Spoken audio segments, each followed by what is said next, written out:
The sky was bruised with storm clouds, the earth still wet from a night of violent rain. Along the swollen edge of a roaring African river, a lioness walked with her cub, her only cub. The grass was slick, the soil soft, and the river below raged like a living beast, swollen with the fury of the storm. Then, in a heartbeat that would haunt her forever, the ground beneath the cub gave way. A tiny paw slipped, and the cub was gone, swept into the brown, violent water. The mother lion's world shattered in that instant. She bolted along the bank, her golden muscles straining, eyes locked on the flash of tawny fur tumbling through the waves. The roar of the river drowned out her cries, cries that were not the sound of a predator, but of a mother watching her child disappear.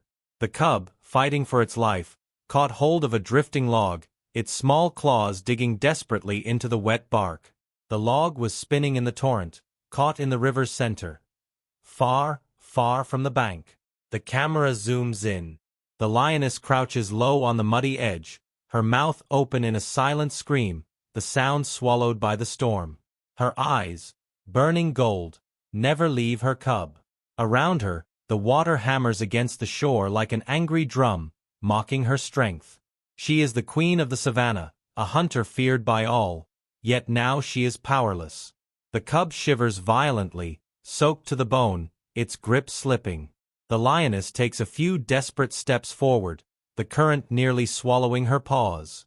She roars, a guttural heartbreaking sound, not of anger, but of helplessness. Have you ever seen power defeated so completely?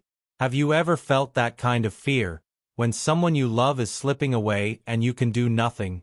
Hit the like button if you've ever known that pain, that raw, primal fear. For minutes that feel like hours, she paces the edge, her body trembling. Every instinct tells her to leap, but even she knows, one wrong step and both will be lost. Her ears flicker as thunder rolls across the plains. The world has narrowed down to one thought: save my child.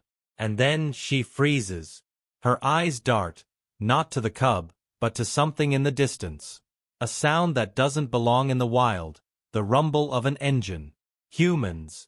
Normally, she would vanish at that sound. But this isn't a normal day. This is a test of instinct against love.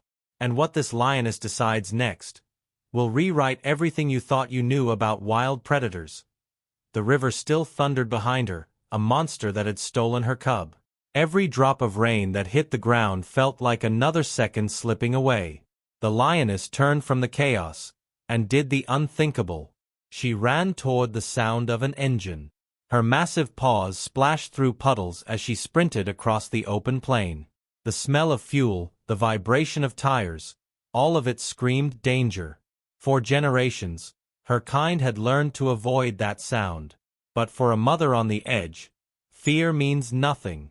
A few hundred meters ahead, a safari truck rolled slowly down a dirt road. Inside sat Kofi, a veteran game warden with 2 decades of experience. He knew this land like his own heartbeat. When he first saw the blur of golden fur racing toward him, his body tensed instantly. Every instinct screamed predator. His hand moved to his tranquilizer rifle. But then, she stopped. Just a few meters in front of the truck. Mud splattered up her legs, her chest heaving, eyes wide with a strange mix of fear and pleading. This wasn't a hunt. This was something else entirely. Kofi had seen lions charge, roar, and defend their territory. But he had never seen this, a lioness lowering her head, whimpering softly, her tail low, her body shaking not from rage, but from heartbreak. For a moment, the jungle fell silent. Even the storm seemed to pause. Kofi opened his door slowly, his every motion measured. He spoke softly, almost whispering, words she couldn't understand, but tones she could feel. His calmness told her, "I am not your enemy." The lioness made a short, desperate sound, half roar, half cry, then spun around and bolted back the way she came. But after a few meters, she stopped and turned, looking back over her shoulder. Waiting. Kofi froze. His pulse hammered. Was this a trap? Or a message? Then it hit him. She wanted him to follow. Kofi climbed back into his truck, signaling to his partner. The engine roared to life, the tires kicking up mud as they followed the lioness through the grasslands. Ahead, she ran with a purpose, pausing every few seconds to glance back, ensuring they were behind her. It was a scene no camera could ever fully capture. A wild apex predator leading a human toward danger, trusting the very species her kind usually fears. For the first time in his career, Kofi wasn't chasing wildlife. Wildlife was leading him. Within minutes, they reached the riverbank. The lioness stopped dead, her muscles taut, her eyes locked on the raging water. Kofi stepped out, and what he saw next froze the blood in his veins. There, clinging desperately to a log in the violent torrent, was the tiny lion cub. And beside him, the lioness, vibrating with a mix of fear, hope, and something far greater, trust. The storm's fury had carved the river into a living wall of chaos. Brown, foaming water slammed against rocks, carrying branches, mud, and death in its current. Kofi stood at the edge, boots sinking into the wet earth, his eyes locked on the cub, a trembling speck of life clinging to a drifting log. Beside him, the lioness stood frozen. Her golden coat was drenched, her muscles twitching with tension. She didn't growl now, just breathed in short, ragged bursts, her entire world condensed into that one fragile heartbeat floating in the river. Kofi felt it. The weight of the moment. He wasn't just looking at an animal in distress. He was standing between two forces of nature, a raging river, and a desperate mother who could kill him in seconds if her fear turned into panic. He spoke softly to his partner. "Get the rope. Life vest too." His voice was steady, but his heart raced. Every second mattered. Every hesitation could mean death. The lioness lowered her body, tail flicking anxiously. When Kofi took a step forward, she emitted a low growl, not a threat, but a warning, "Don't fail." Her instincts screamed to jump, yet something deeper told her to wait, to trust. Kofi's training took over.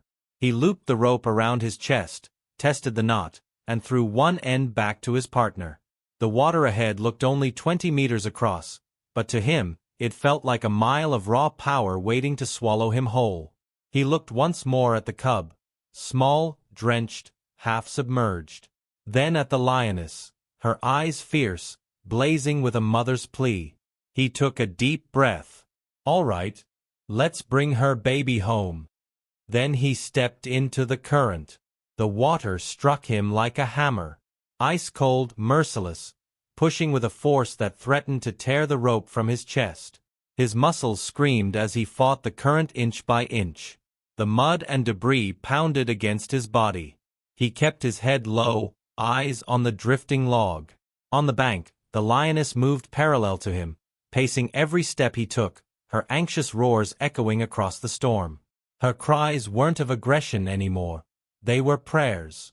Halfway there, a massive wave slammed into Kofi, sending him under. The rope went slack. The lioness screamed, a guttural sound that pierced even the thunder. Then, a flash of movement. Kofi's head broke the surface. He gasped, spat out muddy water, and kept going. The lioness stopped growling and just watched, frozen, trembling, hoping. When he finally reached the log, the cub stirred weakly. Its small claws dug into the bark, and then, instinctively, into Kofi's arm. It was alive. He cradled the tiny creature against his chest. "Got you," he whispered. The signal was clear. One sharp tug on the rope. Now came the hardest part, bringing them both back. The river pulled at Kofi like a living creature, angry that he had stolen from its grasp. The rope went taut, slicing into his chest as his partner on the bank began to haul him in. Every tug was a battle between man, water, and fate. The lion cub pressed against him, tiny claws gripping his vest, its shivering body barely alive. Kofi angled his head above the current, using his body as a shield, taking the brunt of every crashing wave. The floodwater was thick with mud and debris. Branches struck his back, stones cut into his arms, but he refused to let go. On the shore, The lioness followed his movements step for step, her golden form pacing along the muddy edge. Her muscles rippled with restrained energy, every instinct urging her to leap into the river, but every roar from her chest reminding her why she couldn't. One wrong move, and both the human and her cub would be lost forever. The wind howled through the acacia trees, bending branches under the storm's weight. Lightning flashed, revealing the haunting image. A human struggling against a river's fury, a lioness roaring beside him, and between them, a fragile thread of trust stronger than any chain. Kofi's partner strained on the rope, digging his boots into the mud. The line creaked under the tension. "Almost there," he shouted, though the words vanished under the storm. Kofi's muscles burned. His breaths came in gasps. He could feel the cub's heartbeat, rapid, desperate, alive. It was the only thing keeping him from surrendering to exhaustion. The lioness, sensing they were close, let out a sound that sent shivers through the air. Not a roar, but a deep, trembling groan. Her eyes never blinked, never looked away. The moment her cub's head broke free of the main current, she took a cautious step forward, paws sinking into the mud. Then, disaster nearly struck. The rope jerked violently as a submerged branch snagged it, halting Kofi midstream. The sudden stop nearly tore the vest from his chest. He gritted his teeth, fighting to free himself. The lioness roared, pacing wildly. For a heartbeat, chaos ruled again. Kofi's partner reacted fast, shifting angle, pulling from higher ground. The branch snapped loose, and the line moved again. Inch by inch, they closed the distance. The cub's small body trembled against Kofi's chest, every whimper a reminder that time was running out. Finally, Kofi felt solid ground beneath his boots. He stumbled forward, collapsing onto the wet bank. His body was shaking, lungs burning, but he refused to rest. Gently, he placed the tiny lion cub on the muddy earth. The lioness was only a meter away now, her breath heavy, eyes glistening. She didn't charge. She didn't roar. She simply stared, trembling with something far greater than fear. The rescue was over. But the most dangerous moment, the reunion, had just begun. For a long, breathless moment, time stopped. The storm still raged above, but for Kofi and the lioness, the world had shrunk to a patch of mud, and the fragile body of a lion cub lying between them. The cub was motionless, its tiny chest still, its fur matted with mud and river water. Kofi dropped to his knees beside it, ignoring the cold that gnawed at his limbs. He pulled out a dry cloth from his rescue kit and began rubbing the cub vigorously, clearing its mouth, pressing gently on its ribs to push the water out. The lioness stood just 1 meter away, her body low, trembling not with rage, but with terror. Her golden eyes followed every movement Kofi made, her muscles coiled like a spring. A single wrong gesture could turn trust into tragedy. Yet she waited. Kofi spoke softly, his voice calm but firm. "Come on, little one, breathe." He rubbed harder, rhythmically, praying under his breath. His heart pounded louder than the thunder. Then, a sound. A faint cough. The cub's small body twitched. Kofi froze, then continued, faster now, clearing more water from its lungs. Another cough. Then a weak, rasping cry. The lioness let out a deep, guttural sound, halfway between a roar and a sob.